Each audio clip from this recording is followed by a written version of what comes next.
Are the president's kids more important than yours? Then why is he skeptical about putting armed security in our schools when his kids are protected by armed guards at their school? To talk about the president's children or any public officer's children, I think is reprehensible. I started getting a lot of letters from kids. I've been watching the Children as Human Shields show that is now going on at the White House. It's stunning.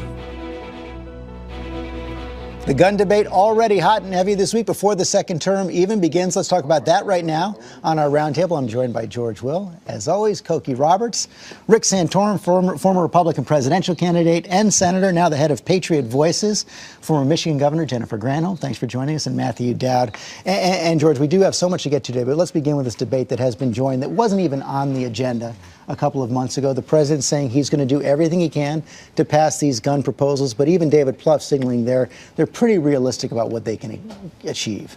Well, are they? A durable myth of the Obama presidency, to which Mr. Obama subscribes, is that he's tremendously persuasive. I don't think his advocacy of Obamacare and the health care bill supports that. But it did pass. It did pass with chicanery and reconciliation and lots of other things, but he did not move the country, which is what he's trying to do with the NRA. Obama's approval rating at this point is 52%. The NRA's approval rating is 54%. Since Republicans in Congress is 17%. Since gun control came back to the top of the agenda, the NRA has acquired 250,000 new members. So we're going to find out. You saw by putting up the statements from some of the Democratic senators that there's a resistance in the Democratic caucus because they have 6 seats up next time. In states, all of those senators I showed. In states where Mr. Obama got less than 42% of the votes, the Republicans need to control the Senate 6 seats. So how hard does he push this, Cokie? I think he pushes parts of it. The assault weapons ban is obviously a huge problem, and that's what most people are pushing back against. Although it is interesting, with the increased number of women in Congress, that it might have a better shot. In 1994, 29% of Republican men voted for the assault weapons ban and almost 70% of Republican women. So you could see a difference because of that. But I think that background checks, waiting period, you know, the biggest gun violence is suicide. And to put in a waiting period could help with suicide. Rick, how do you I think you could start to see some movement on those aspects. How do you think Republicans should play this? Oh, I think we should stick to our guns.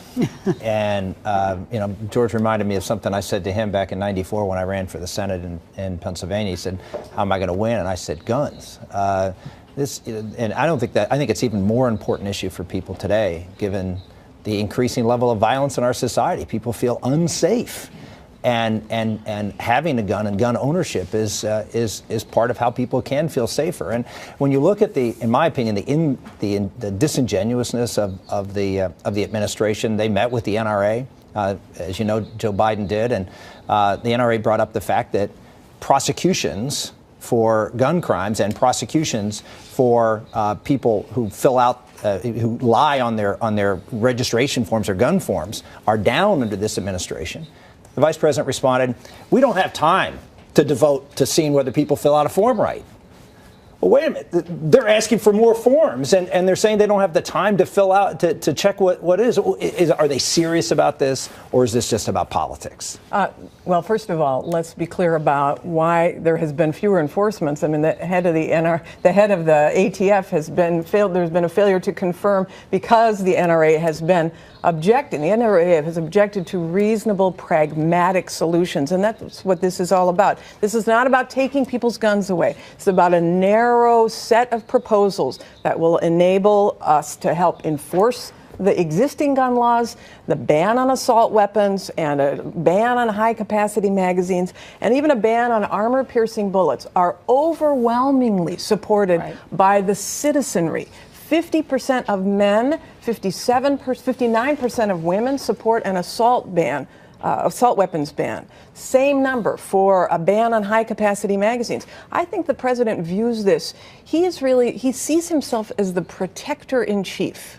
And that's true on foreign policy, and it's true on domestic policy. And he clearly does seem to have been personally affected deeply, Matthew Dowd, by the Newtown tragedy. But how much, if you were advising him right now, how much should he invest in this at the beginning of what is a packed second term?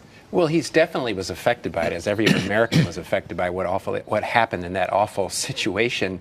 I mean, President could have done a lot of this in the last 4 years, which he chose not to do. He could have done a bunch of things on executive orders and executive decisions that he chose not to because he understood the political problem with this. To me, this whole issue, and here, I live in Austin, Texas, and Texas is a place where people love their guns. I own 5 guns. Most people know something has to be done. Most people know there has to be something done. How far it is extended is a question of debate. Something will get passed. What is happening, George? Before that, my fear is the real thing that won't get done is what the real issue on this is, which is mental health. It's going to get done. And that is huge. It's huge. I mean, the way we treat mental health in this country is in jail. That's it. We have no mental health treatment, and it is shocking.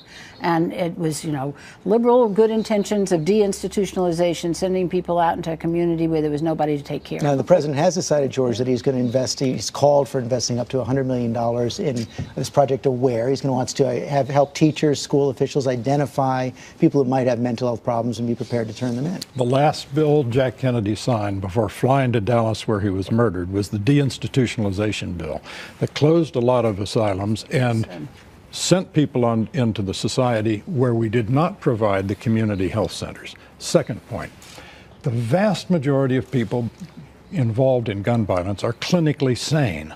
Third point, defining an assault weapon is hard enough. Try and define mental health, and try and do so with respecting the privacy concerns with doctor and patient relationships. Rick referred to the feeling of increased violence in the country. It's not true, though. People may feel that way, but there's been a stunning drop in gun violence and murders, cut it in half, really, in 20 years. Except for the suicides. And we had more troops commit suicide in Afghanistan last year than were killed in combat. That happened with guns. And the other thing is there's been an increase in these mass shootings, all of which are related to a combination of a gun, a high-velocity gun with large magazines, and somebody that was mentally ill. And part of the system, in which I give the president credit for, is that there wasn't even an ability of people in hospitals and in people in institutions to ask somebody that came in ill health, mentally ill, and ask them if there was guns in their home. They even asked that question. Because the NRA kept that out of those questions. The shooter in Aurora, Colorado had passed 2 background checks. The shooter at Virginia Tech had passed 2 background checks. So the idea that there's a panacea out there is just mistaken. Not a panacea, but what about the president's argument that if it can stop even one of these horrific shooters, it's worth a try? Well, how many people are you going to deny guns who are going to protect themselves? I mean, there are more people who protect themselves and stop violence having happened to them with the ownership of a gun than it is people who commit crimes with the gun. So this idea that the problem is gun control. Why have a magazine that can riddle a 6-year-old into shreds? Here's what I would say about that. 50 years ago, you could go on a catalog and buy a gun. There were no restrictions on gun ownership. There were no restrictions on magazines. There were no restrictions on anything.